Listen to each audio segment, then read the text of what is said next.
नमस्कार, जय माँ भारती, जय महारुद्र। आप सभी को स्वागत करता हूँ गुरुकुल दावसनम नॉलेज चैनल में। आशा कर रहा हूँ कि आप सभी स्वस्थ होंगे और आप लोग की आध्यात्मिक उन्नति आगे बढ़ रही होगी। बहुत बहुत धन्यवाद जिस प्रकार से आप लोग इस चैनल को आगे बढ़ा रहे हैं और वीडियो को शेयर एंड चैनल को सब्सक्राइब भी कर रहे हैं। मैं एक बात कहना चाहूँगा कि जीवन में जितने भी सारे साधनाएं होती हैं, उपासनाएं आप करना चाहते हैं, उसमें से देवी साधना, कोई भी देवी की साधना जीवन की एक अन्यतम साधना होती है जो कि आपके जीवन को पूरी तरह से बदलने वाला होता है। लेकिन बहुत सारे लोग देवी साधना को डर जाते हैं, देवी साधना करना नहीं चाहते। मैं आप सभी को अनुरोध करूंगा इस वीडियो को पूरी तरह से देखें, वीडियो को स्किप ना करें।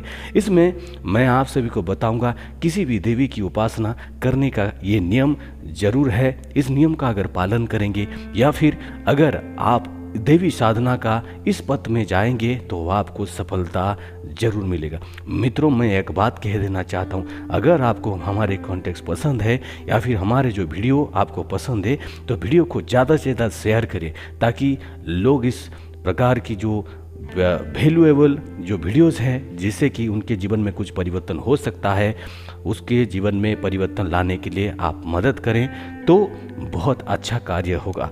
देखिए, देवी उपासना, बहुत सारे लोगों का मन में ये सवाल होता है कि हम देवी उपासना करना तो चाहते हैं लेकिन क्या हम कर पाएंगे, कोई गलती तो नहीं होगा, देवी रुष्ट तो नहीं हो जाएंगी। बहुत सारे बात होते हैं। आपने देखा होगा, मैंने बहुत सारे आपको वीडियोस में बताए होंगे कि किसी मंत्र जाप से पहले कवच का क्या है आवश्यकता, कैसे आप देवी साधना कर सकते हैं। बहुत सारे लोगों का मन में ये भी सवाल आता है, माँ तो माँ होती हैं, इसमें क्या रूल है, बस माँ को पुकारा हो जाएगा।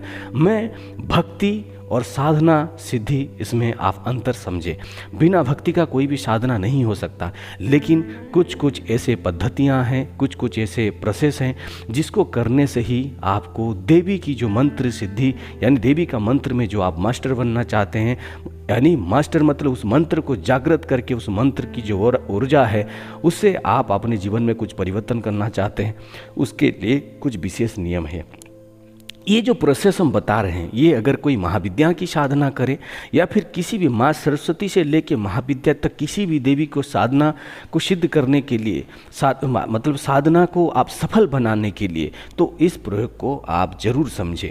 अभी कुछ लोग आके कमेंट में ये लिखेंगे कि वीडियो स्टार्ट फ्रॉम नाउ, इतना टाइम दे देंगे। देखिए, इससे कुछ नहीं होता है, हमारी हर वर्ड का वैल्यू है, इसीलिए तो हमने बहुत ही कम फेस वीडियोस बनाए हैं, लेकिन हमारे जितने भी सारे वॉइस वीडियोस हैं उसका मिलियंस ऑफ व्यूज़ है। कहीं ना कहीं भगवती की कृपा है, इसीलिए आप लोग वीडियो को पसंद करते हैं, सुनते हैं।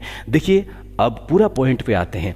देखिए, कोई भी देवी की जब आप साधना करते हैं, सर्वप्रथम उन देवी की आप जो है पुष्प पूजन से प्रारंभ करें। पुष्प पूजन भक्ति पूजन होता है। भक्ति पूजन में आप देवी को कुछ नहीं, माँ बुला कर भी आप एक एक पुष्प अर्पित कर सकते हैं। ये वाला जो पद्धति है, ये वाला जो प्रोसेस है, ये बहुत सारे इतने बड़े बड़े मैंने साधक सिद्ध को देखे हैं जो कि पूरी तरह से इस प्रोसेस को कंटिन्यू करते हैं बहुत दिनों तक। इवन तो मैंने महाविद्या की कुछ उपासना में मैंने उनकी जो है सेवा वंदना इस प्रकार से ही किया था। मैं आज भी आप सभी को कहना चाहूँगा, पुष्प पूजन आपकी प्रारंभिक पूजन होना चाहिए जिसमें से आपको भक्ति का प्राप्ति होगी, और वो जो पुष्प होता है वो एक भक्ति पुष्प की तरह आप अर्पित करना चाहिए। ऐसे कि नहीं आप फूल ऐसे हाथ में पुष्प को पकड़े और ऐसे फेंक दिए कि ले लो माँ, ये मैं तुम्हें अर्पित करता हूँ। अहंकार वशत ना करना, भक्ति वशत आप करना। उसके बाद जो सबसे ज़्यादा जो आपको करना है वो होता है सतनाम स्तुति रहता है, या फिर सतनाम स्तोत्र रहता है, या फिर नाम स्तोत्र रहता है, या फिर किसी भी प्रकार की स्तुति पाठ।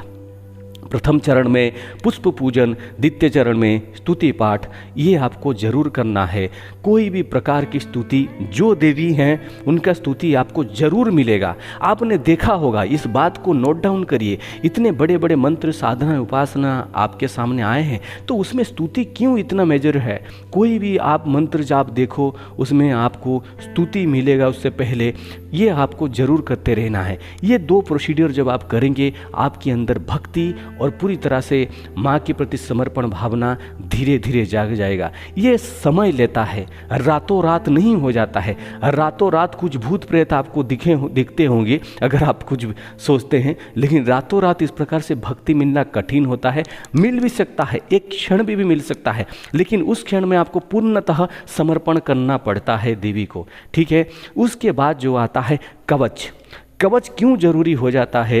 क्योंकि जब तक आप कवच को, किसी भी प्रकार की कवच पाठ नहीं करेंगे, उन देवी के निमित्त विभिन्न प्रकार, आप देखो नील सरस्वती माँ का उनका भी कवच है, तारा कवच है, बगलामुखी कवच है, प्रत्यंगिरा कवच है, किसी भी प्रकार की आप देवी की देखो उनकी कवच क्यों होता है? हुआ है, अगर आप माँ तो रक्षा करेंगी ये बात सत्य है, लेकिन कवच क्यों होता है? क्योंकि जब आप कुछ अच्छाई के रास्ते पे बढ़ते हैं, बहुत सारे नकारात्मक चीज़ आपको अटैक करने लगते हैं। उन सारी चीज़ों से रक्षा करने के लिए माँ आपको जो है कवच पाठ करने के लिए खुद ही मार्गदर्शन करती है। अभी आप बोलेंगे क्या माँ हमको बिल्कुल भी रक्षा नहीं करेंगी? यानी माँ हमको कि हमें कवच को सिद्ध करना जरूरी है, कवच पाठ करना जरूरी है, क्या बिना कवच के हमारे जीवन में कुछ नहीं हो सकता?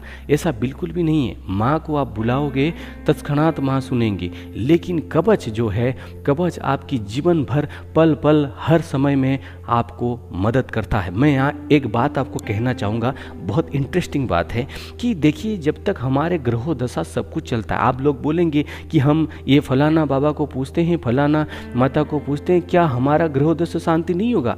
तो ऐसा नहीं है। कुछ कुछ चीज़ होता है जिसमें भगवान जब तक आप ना चाहो तब तक उसमें हस्तक्षेप नहीं करते हैं, क्योंकि कुछ कर्म की प्रारब्ध, कुछ कर्म दंड प्रारब्ध सब कुछ होता है, जिसको वो आप माँ यही चाहते हैं कि आप अपने कर्म के वजह से, या फिर बाबा भोलेनाथ आपके कर्म के वजह से वो सारे गलत चीज़ कट जाए और आपको अच्छा चीज़ प्राप्त है। तो इसीलिए कवच का पाठ जीवन की सर्वोत्तम पाठ होता है, उससे आपकी सुरक्षा और आपको बहुत सारे ऐसे मिलते हैं। उसके बाद आते हैं बीज मंत्र पर। बीज मंत्र पर आप अगर आएंगे तो आपकी जीवन में पहले क्या होता है, बीज रोपण हो जाएगा, जिससे आपकी साधना और साधना की मार्ग आपकी जीवन से प्रारंभ होगा। मित्रों, इस प्रकार की इन्फॉर्मेशन आपको कहीं भी नहीं मिलेगा, क्योंकि मैं आपको बताता हूँ, लोग फिलोसफी तो बहुत बोलते हैं, लोग एक एक रात में 10-10 महाविद्या सिद्धि की भी बात करते हैं, सब कुछ बोलते हैं, एक रात में ये हो जाएगा वो हो जाएगा, लेकिन वो कभी आपको ये नहीं बोलते हैं कि क्या होता है गूढ़ रहस्य, क्या होता है भक्ति का स्तर, क्या होता है अर्ध प्रत्यक्षीकरण, क्या होता है देवी का मानवीय रूप में प्रत्यक्षीकरण। ये मतलब मानवीय रूप में मतलब आपकी किसी परिचित व्यक्ति के रूप में आप देख लेंगे और आपको पता भी नहीं चलेगा आपने किनको देख लिया। ये होता है, ये सत्य में होता है, मेरी निजी अनुभूति है। अगर इसको कहा जाए तो बहुत सारे लोग नहीं मानेंगे, लेकिन जीवन में बहुत सारे अनुभूति होता है। देवी की अनुभूति सर्वोत्तम अनुभूति होता है। मैं ये नहीं कह रहा हूँ आप अगर भैरव जी की, हनुमान जी की या फिर किसी की पूजा करें तो उनका अनुभूति नहीं है, ऐसा नहीं है। लेकिन एक माँ को पुकारता, जब आप बचपन में जब आपको भूख लगता है, कुछ भी लगता है, तो आप हमेशा माँ को पहले बुलाते हो। उसी प्रकार से जब देवी की उपासना से आपको कुछ लाभ मिलेगा ना, आपकी जीवन बदल जाएगी। तो इस प्रकार से बीज मंत्र से प्रारंभ करें। बीज मंत्र जैसे कोई भी प्रकार की बीज मंत्र हो गया, ह्रीम हो गया, एम हो गया, कोई भी बीज मंत्र जो जिन देवी की आप पूजा पाठ करना चाहते, उसके बाद उनकी जो एकाक्षर जैसे बीज हो गया, उसके बाद उनकी कई देवियों का मिला के 3 अक्षर का, 5 अक्षर का, 7 अक्षर का, ऐसे विभिन्न प्रकार की मंत्र होता है। उसी मंत्र को जाप करते जाए। उसके बाद आता है क्या, एक प्रकार की पुरस्चरण। उस पुरस्चरण को आपको करना है, उसमें हवन तर्पण मार्जन जो भी आपको करना है पूरी तरह से विधिवत करना है। ऐसा करते करते अगर आप में भक्ति प्रबल है तो देवी आपके सामने उस साधना के लिए आपके निमित्त गुरु प्रकट कर देंगी और आपकी जीवन को पूरी तरह से बदल देंगी। मित्रों, ये जो देवी उपासना का प्रोसीडियर आप जीवन में कहीं भी नहीं सुने होंगे, ये पूरी गुप्त रहस्य मैंने उजागर कर दिया है। भले ही सुने होंगे, लेकिन इसको कोई अच्छी तरह से एक्सप्लेन नहीं करता है, क्योंकि अगर आप खुद एक सिद्ध साधक बन जाएंगे तो उनका पीछे कौन भागेगा। यही होता है जीवन की रूल। इसीलिए आपको पूरा पता है, Gurukul the ocean of knowledge channel में आपको पूरी तरह से सटीक और पूरी तरह से जो अच्छी जानकारी है वो मिलता है।